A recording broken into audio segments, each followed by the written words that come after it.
Ia menuduh Ayub sombong dan tidak mau merendahkan diri untuk belajar dari orang-orang yang lebih tua dan berpengalaman.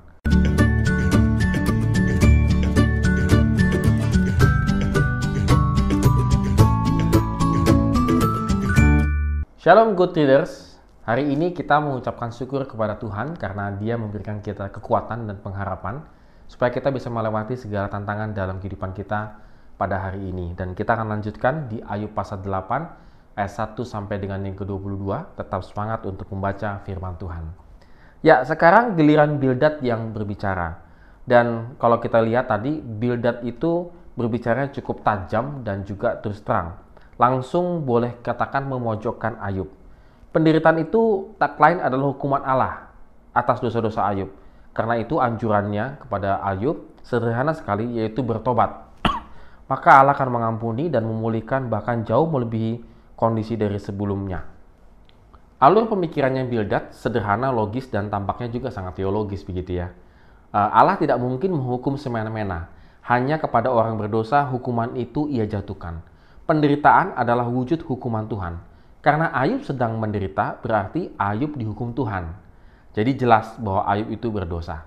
Sepertinya pemikiran Bildad ini benar dan kita mungkin setuju dengan pemikiran Bildad. Tetapi ada kelemahan dari pemikiran Bildad ini. Bila hukuman membuat orang menderita, maka tidak harus berarti bahwa semua penderitaan itu adalah hukuman. Kenapa? Karena Bildad tidak memberikan tempat bagi tindakan Tuhan yang memang memberatkan hidup manusia, namun bukan sebagai hukuman, tetapi sebagai alat atau proses pemurnian untuk orang-orang yang dikasihaninya. Ini ada ujian sebenarnya. Yang kedua, menyimpulkan kondisi moral spiritual seseorang dari kondisi lahiriah, karena dia Ayub itu kan lagi banyak sekali penyakitnya, maka ini adalah satu penilaian sangat keliru. Kondisi moral spiritual seseorang seharusnya dinilai dari fakta konkret kehidupan moral spiritualnya, bukan dari kondisi lahiriahnya, badannya gitu ya. Dan Bildad jelas menolak evaluasi dari penuturan dan dari Allah sendiri tentang integritas Ayub, sebab ia meragukan kesucian dan kejujurannya Ayub. Itu kita bisa lihat di ayat yang ke-6.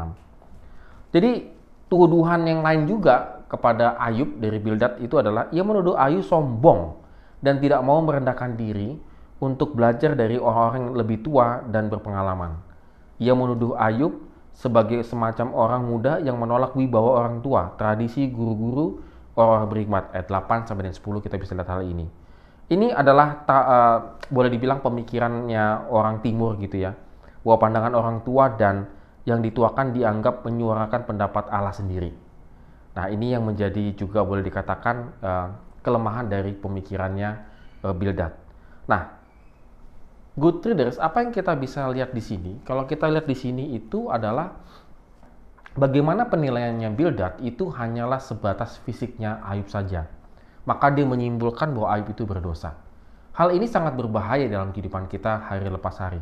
Kita kadang-kadang menjudge orang ataupun menilai, menghakimi orang itu hanya di covernya saja, di sampulnya saja.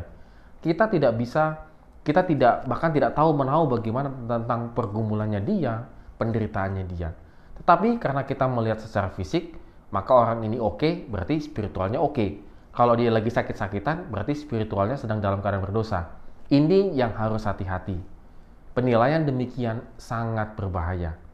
Kita tidak tahu dari mana datangnya misalnya penderitaannya, pergumulan teman kita, ataupun saudara kita dan seterusnya. Itu bahkan bisa dikatakan sebagai ujian dari Tuhan. Kita tidak tahu. Maka yang bisa kita lakukan adalah mendoakan, memberikan dorongan dan juga memberikan semangat. Oleh karena itu, good readers, pada hari ini, mari kita lihat orang-orang di sekeliling kita. Kalau kita lihat secara fisikly mungkin dia sedang dalam keadaan lemah, mari kita tidak langsung menghakimi karena itu dia berdosa dan seterusnya. Tidak.